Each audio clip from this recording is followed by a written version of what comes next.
دو چیزیں ہیں جن کی میں ہمیں عرض کرتا رہتا ہوں، اللہ تبارک و تعالیٰ اپنے رحمت سے مجھے بھی آپ کو بھی عمل کی توفیق عطا فرمائے۔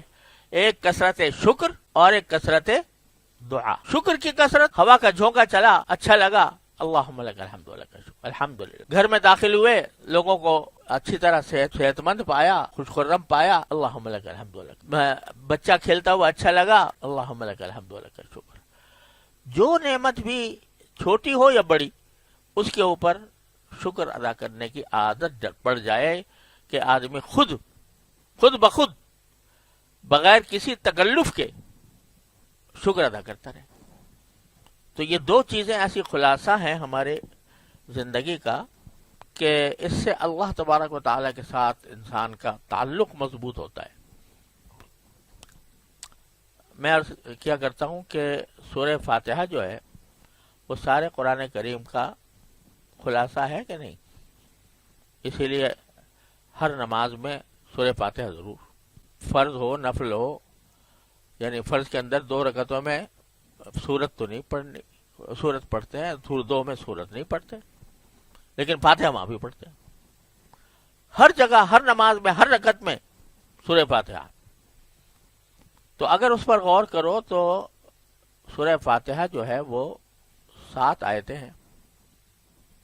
اس کی پہلی 3 آیتیں اگر دیکھو، الحمدللہ رب العالمین الرحمن الرحیم مالک یوم الدین، اللہ تبارک و تعالیٰ کی حمد، اور حمد کے ہی دوسرا عنوان ہے شکر۔ اللہ تعالیٰ کا شکر ہے، اس کی تعریف ہے، جو رب العالمین ہے، جو مالک یوم الدین ہے، رحمان الرحیم ہے۔ 3 آیتیں شکر کی۔ آخری 3 آیتیں اہدنا الصراط المستقیم صراط الذین انعمت علیہم غیر المغضوب علیہم ولا الضالین۔ یہ کیا ہے؟ دعا۔ اور بیچ میں ایک جملہ فرما دیا، ایاک نعبد و ایاک نستعین، ہم آپ ہی کی عبادت کرتے ہیں، آپ ہی سے مدد مانگتے ہیں۔ تو اس سے پتہ چلا کہ یہ جو بار بار فاتحہ پڑھوائی جا رہی ہے، ہر رکعت میں پڑھوائی جا رہی ہے، ہر نماز میں پڑھوائی جا رہی ہے، تو وہ در حقیقت ان 2 عظیم صفات کو ہمارے دلوں میں بٹھانے کا مقصد ہے کہ یہ بیٹھ جائیں ان کے دل میں، شکر اور دعا۔ جو نعمت حاصل ہے اس پر شکر، جو حاصل نہیں ہے کرنا چاہتے ہیں اس کے لیے دعا۔ 2 ہی چیزیں ہیں انسان کے پاس، جو حاصل ہے وہ نعمت ہے، اور اندیشہ ہے کہ نکل نہ جائے تو دعا کرو۔ تو کیا ہے کہ لئن شکرتم لازیدنکم، اور دوں گا اگر شکر کرتے رہے، اور لئن کفرتم، اور اگر ناشکری کرو گے ان عذابی لشدید، تو میرا عذاب بڑا سخت۔ تو اس لیے ہر وقت یہ دیکھنا چاہیے کہ کیا نعمت مجھے ملی ہوئی ہے، اور رات کو خاص طور پر سونے سے پہلے اگر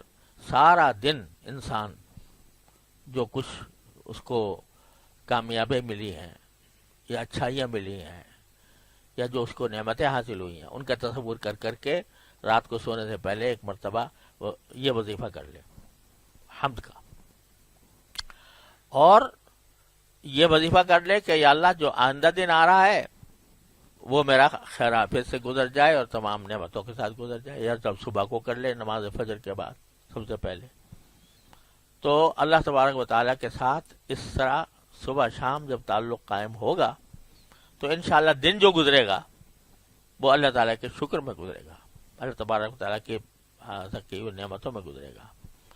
انسان کا حال یہ ہے، ہم انسان کا کیا، ہم سبھی اس میں مبتلا ہیں کہ اگر کبھی ذرا سی کہیں کوئی کسر رہ گئی تو اس کو لے بیٹھے اور اس کا دکھڑا بیان کرنا شروع کر دیا، عین اس وقت میں بھی جبکہ انسان کو کوئی تکلیف ہے، عین اس وقت میں بھی لاکھوں نعمتیں انسان کو حاصل ہوتی ہیں، ان کی طرف دھیان نہیں جاتا، اور دھیان بس وہ ایک ہے۔ ہماری ایک عزیزہ ہیں، تو وہ میرے والد ماجد رحمۃ اللہ علیہ کے پاس، وہ بوڑھی ہو گئی تھی، تو دانت وانت بہت جھڑ رہے تھے، نکل رہے تھے، تو ایک مرتبہ والد صاحب کے پاس آئی تو کہنے لگی کہ ابا جی یہ جو ہے دانت بھی عجیب چیز ہے، آتے ہوئے بھی تکلیف دیتے ہیں، جاتے ہوئے بھی تکلیف دیتے ہیں۔ جب بچپن میں نکلتے ہیں دانت اس وقت میں کوئی نہ کوئی بیماری ہو جاتی ہے، اور